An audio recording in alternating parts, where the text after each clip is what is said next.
Next unit. This is actually one of my favorite units. I don't know why necessarily. I just think that dealing with integers, positive, negative numbers, is kind of endearing to me. I don't know. I'm kind of a math nerd though, so that makes sense. This unit is going to be all about introducing you to these things called integers, which is a bunch of numbers you already know and a bunch of numbers that you've probably heard of, but don't really know too much what to do with them yet. But we'll make you an expert by the end. So, first things first, these are integers. I still run into adults who see this word and they say, oh look, integers.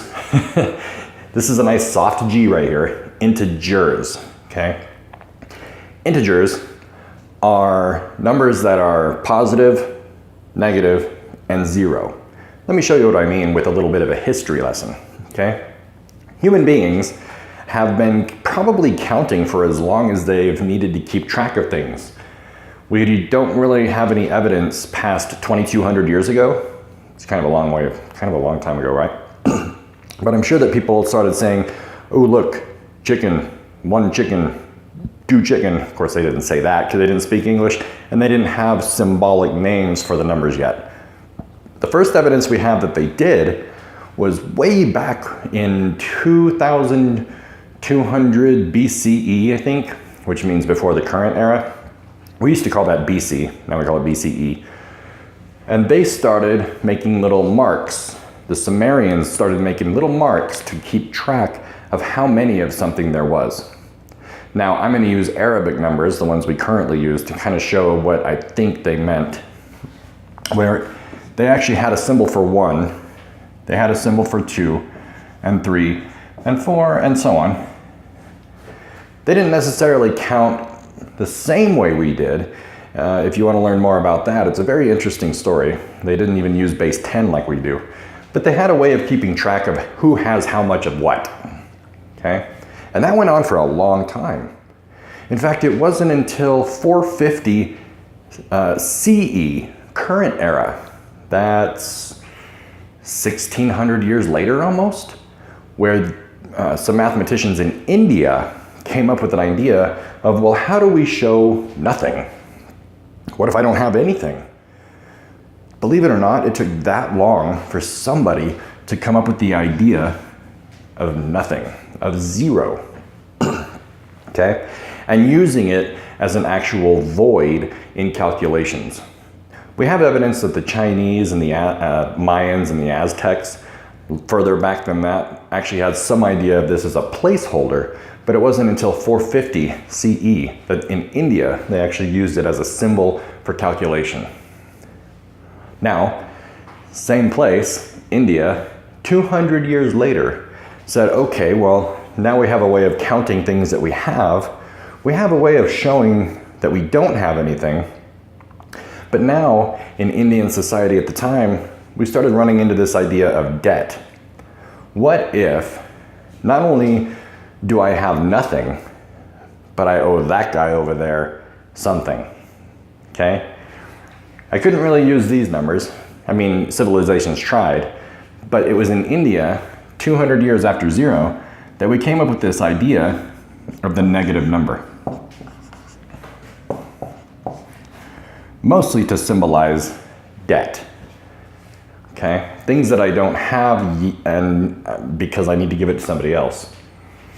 Kind of like if I said, I have $3 and I'm gonna go buy a $3 drink. I go to the convenience store and I buy a $3 bottle of Gatorade or something. Now I have $0 because I just spent my $3. But I'm really thirsty and I want more. Can I borrow $3? And you say yes because you're such a good friend. Now I owe you $3. I don't have $3. I don't even have nothing. I owe you $3. That's kind of the way it went in India. And we still use it this way today, okay? Now, we keep track of these wonderful things using a number line. All right? You've probably seen number lines before, many times, where we use them to count, and sometimes we use them to add. Like I could say, I'm starting with 1 and I add 2, that takes me to 1, 2, 3. we can extend that number line out to the left, okay? Instead of starting at 0 and going out to the right, now 0 becomes our middleman, and we can extend it out to the left as well. And we use it the same way, okay? On this side, these numbers are what we call positive numbers, and our quantities get bigger as we go to the right, okay? Not just from 0. If you look over here, actually, we could start at -4, and as we go to the right, the numbers get bigger. So no matter where you're looking on the number line, right means bigger, okay? Now, if we go to the left of 0, these are called negative numbers, which I'm sure you've seen before. And as you go away from 0 in the negative direction on this number line that's to the left, quantities get smaller, which kind of makes sense, because if I had $3 and I spent it, my quantity of money just got smaller. And if I keep borrowing money from you, the money that I have keeps getting smaller and smaller and smaller, because I'm gonna have to give it all to you until I get back to 0, okay? Now, if I stop borrowing money from you and I like get a job or something, I can start earning money to get me back into the positive direction, where my money quantities will get bigger, okay? We'll talk more about that in some upcoming lessons about how to compare and order different integers.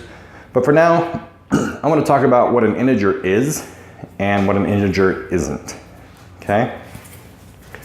So I'm going to make like a little T-chart here. And on the left here, I'll have integer, and on the right, I'll say not integer. Okay? I just made a number line with integers. So, integers include the whole numbers. That's 1, 2, 3, 4, 5.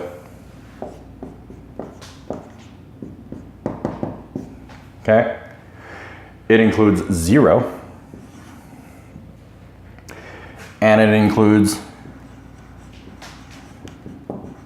negative whole numbers.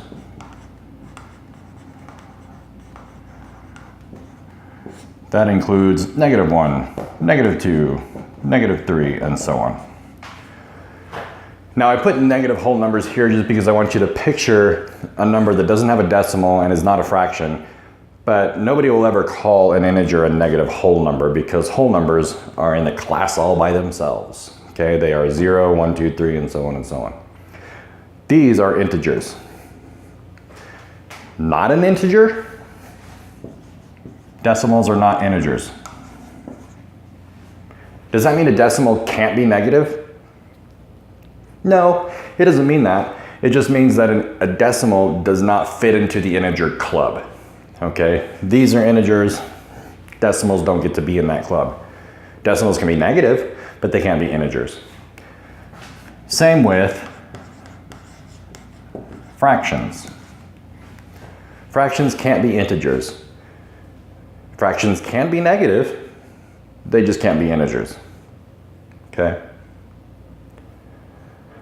Anything else? Well, there's lots of others that I can think of, but we're not going to get into them too much because we haven't really talked about other kinds of numbers like imaginary numbers and square roots and stuff like that. But for now, just keep in mind that a decimal and a fraction, they're not integers, sorry. They can be negative, and we'll actually get into negative decimals and fractions in 7th grade, but for now, just keep in mind that these are integers. Okay? Now, last thing I want to do is talk a little bit about integers in real life, and specifically I want to talk about some keywords. Okay? So, again, I'm going to do one more T-chart. Follow along with me in your journal. And I'm going to say, let's put keyword on the left and let's put positive or negative on the right, okay? Let's talk about some real life stuff. I already talked about debt a little bit, but basically, anytime some number is getting bigger, that's a positive thing. And in mathematics, every time something gets smaller, that's a negative, okay? Let's start with an example. I'll start it with a keyword, and I'll say, I earned $15. Earned is the keyword. Do I get money or do I lose money when I earn it? I get it, right? I hopefully get some money out of that. So that's a positive. Let's try this. The submarine dove 500 meters. Okay? Let's make sure we understand what dove means so you're not thinking of the word dove like a bird. A submarine dove, or dived, I don't think dived is a word, so dove 500 meters. That means it went down further into the ocean. So it got deeper, okay? And since, as we'll talk about more a little bit later, since sea level is 0 feet, the further you go down under, that's negative, okay? In fact, I'm gonna put the word under in parentheses here, because even if you dive into a swimming pool, you're basically going under the water level of the pool and you're reaching a negative depth, okay? How about I spent $25, okay? I had some money in my wallet, I spent $25. There's a keyword. I lost money, right? So my quantity of money got smaller. That's a negative. I threw a football 45 yards. I don't think I can do that, but let's say I can. I threw a football 45 yards, okay? I threw, gained. My team, because I threw a football 45 yards, gained 45 yards. That's a positive. I guess my point here that I would like you to keep thinking about is any time that you're getting more of something, or something is getting bigger, or something's getting further or higher, or in general moving in a positive direction, you're going to be dealing with a positive number, okay? If you're losing things, or if you're getting deeper, or if you're spending things, if you're eating things, you are in a negative situation. You're moving smaller and smaller, okay? So here are just a couple of keywords. One of the things I'm gonna have you do on the exercises after this video is not only recognize some of those keywords and write an integer for these situations, but I also want you to practice putting them on a number line, okay? And then the second part of the exercise is I'm gonna give you an integer and I want you to come up with a story. So I want you to actually come up with a keyword that fits some kind of situation in real life for that integer, and then practice putting that on a number line as well. Now some of these numbers can get kind of big, so don't think you have to write like a number line clear across the world or anything. But let's say I was traveling 350 miles, okay? I wanted to put a number line for like everything I'm doing, and one of the integers that I have to deal with is I'm traveling 350 miles, but then also I happen to have dug somehow 50 feet into the earth. I could actually make a number line that counts by 50s. Here's, in the positive direction, I can count by 50s until I get to, well, 350. And I can go in the negative directions, 50, because that's how far I dug. I wonder if anybody's ever dug that far. Anyway, that's not important. Keep in mind that if your number line doesn't count by ones, or 2s. You can always extend them however you want. You can count by whatever number you want.